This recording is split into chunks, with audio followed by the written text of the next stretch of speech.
I did my research paper on the Moche civilization. They lived in the river valleys of northern Peru off of the coast. They were also separated by a desert, and this geographical separation led to fairly distinct differences in their dialect and their architecture. This was separated between the north and south.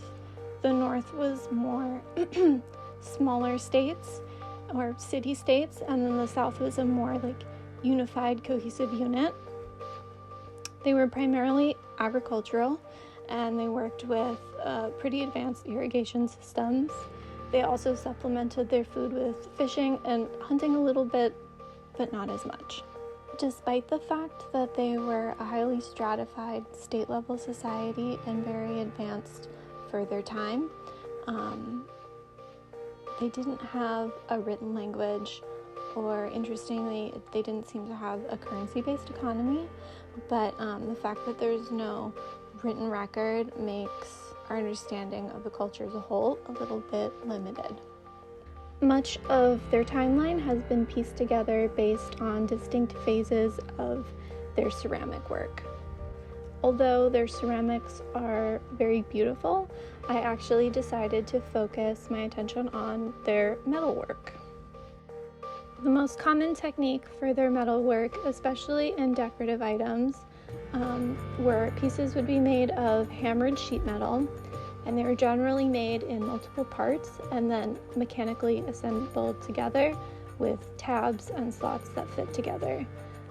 They also sometimes soldered the joints together. Their decorative and high-end items would be made with gold and copper alloys typically. Occasionally there'd be mixtures of gold, copper, and silver, or just copper and silver, or just silver sometimes. The non-specific but very commonly used gold and copper alloy was called tumbega. These items would be gilded, typically by depletion gilding, which is actually interesting because a lot of other cultures gild by adding a layer of gold, and this technique was done by removing copper from the outer surface. They would generally deplete the outer surface with a plant substance containing citric acid, and then it would be heated. This process would be repeated until enough copper had been removed that the surface looked as if it was pure gold. Occasionally, they would use a more European style of gilding, which is adding a layer of gold or silver to an item, but the depletion gilding was definitely the preference. The visual themes that I came across the most frequently were animals, warriors, and supernatural beings. I found butterflies, condors, owls, and crustaceans to be the most common of those.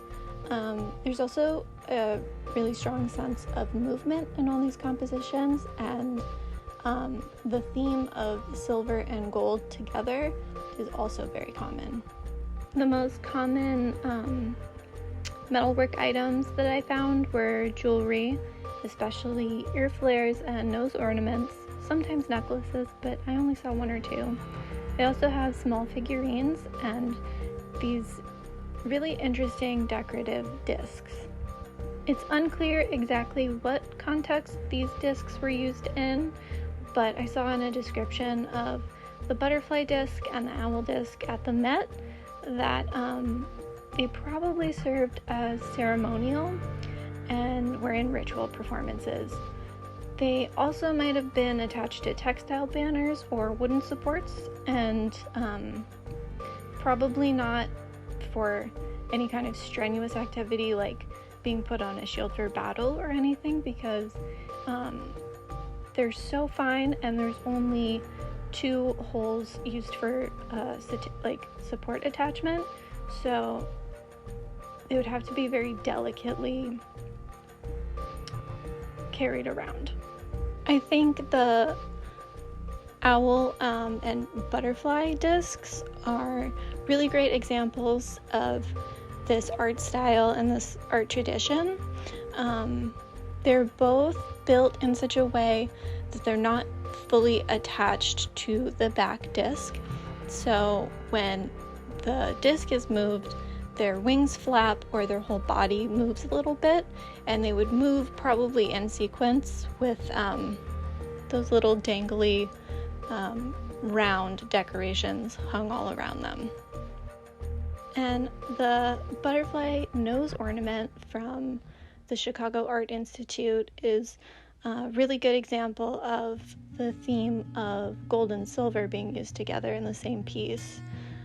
This was a really common stylistic choice, and it's thought to have religious significance behind it, because the two main deities that we know about were the moon goddess, and she was viewed with the most reverence. She was the most important deity in the pantheon.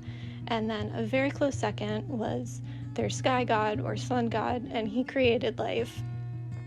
So it was thought, obviously, that gold represents the sun and silver represented the moon. And then here's a nose ornament that I thought was really interesting because it has extremely fine detail instead of the flat metal that I saw as more common.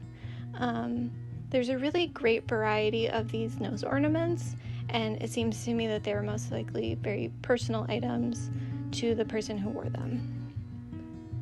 Continuing with the jewelry theme, ear flares and nose ornaments were typically worn by high-status men, although there was one tomb of a woman, Lady Cow. She's named after the site. We don't actually know her name. And she was found with both sewing objects, which were super hyper feminine, and then weapons and nose ornaments, which were typically male. So she is a really interesting example that women could occupy these elite roles too and obtain high status.